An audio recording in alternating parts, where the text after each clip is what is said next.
Sa mga manonood, welcome to my channel, Basic Electronics.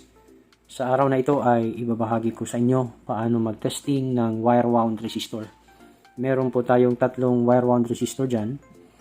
Ipapakita ko sa inyo paano ang pag-testing nito o pag-measure ng resistance gamit ang digital multimeter. Iset natin ang function switch dito sa 200. Bakit 200 yung setting natin? Kasi kung titingnan natin yung resistance ng resistor na ito, halimbawa, ito po ay 5 watts, 30 ohms, plus minus 5%.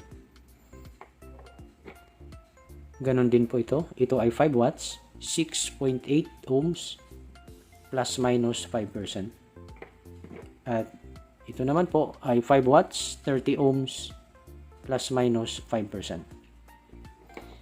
Kaya natin na isiset sa 200 ohms yung ating function switch dahil yan po yung pinakamalapit na mas mataas kaysa dito sa mga resistance ng resistor na atin susukatin. Simulan na natin. Set ang function switch dito sa 200. Meron po tayo dyan nakita, OL. Ibig sabihin, open loop. Yan po ay naka-ohms. Ang gagawin natin, ilagay lang ang dalawang test rod doon sa terminals ng itetesting natin na resistor. Sa pagtesting ng resistor, kung hindi maiwasan na hahawakan yung terminals ng resistor at saka test rod, ganito lang po ang gawin natin. Hawakan natin yung test rod at saka isang terminal ng resistor, kagaya nito. Ito. Tapos, yung isang test rod naman ay dapat hindi po natin yan nahawakan para po tayo magkaroon ng accurate na resistance measurement. Ayan, nailagay na natin ang dalawang test rod dito sa 30 ohms resistor. Pansin natin, OL po yung naka-display doon sa digital multimeter. Ibig sabihin, ito ay open. Open ang resistor na ito. Ito ay sira.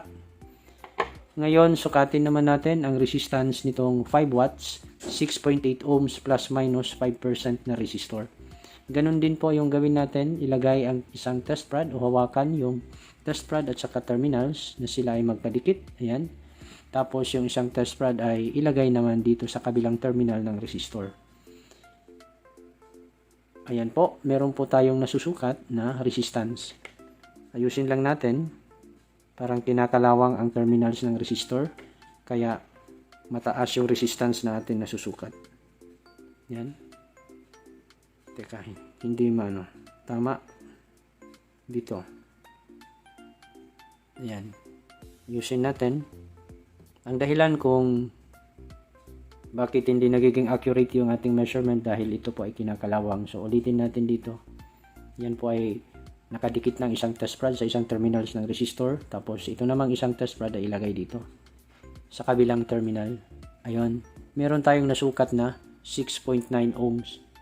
Kung i-compute natin ang 5% ng 6.9 ohms, yan po ay nasa 5% tolerance value pa. Ibig sabihin, okay ang resistor na ito. Ngayon, isunod natin itong isa pang 5 watts, 30 ohms resistor, plus minus 5%. Ganon din po yung gawin natin. Ilagay ang isang test rod dito sa isang terminal ng resistor. Tapos yung isa namang test rod ay dito naman sa kabilang terminal. Ayan. Pansin natin, yung naka-display lang sa digital multimeter ay OL, open loop. So ibig sabihin, ito ay sira. Ito ay open. So, i-review lang natin. Bale, sa tatlong resistor na atin tinesting o kung saan sinukat natin yung resistances, itong 30 ohms resistor na ito ay open, ito ay sira na. So, hindi na po ito pwedeng gamitin sa sarkito. Samantala, itong 6.8 ohms, ito ay okay pa dahil meron tayong nasukat nito na 6.9 ohms. Tapos, ito namang isa pang 30 ohms resistor, ito din po ay open. Wala na po siyang resistance, so ibig sabihin, ito ay sira at hindi na rin ito pwedeng gamitin sa sarkito. Pagkatapos natin mag-testing, ugaliin po natin na ibabalik yung function switch o nung setting ng function switch dito sa off para hindi tayo magsasayang ng battery. Ayan.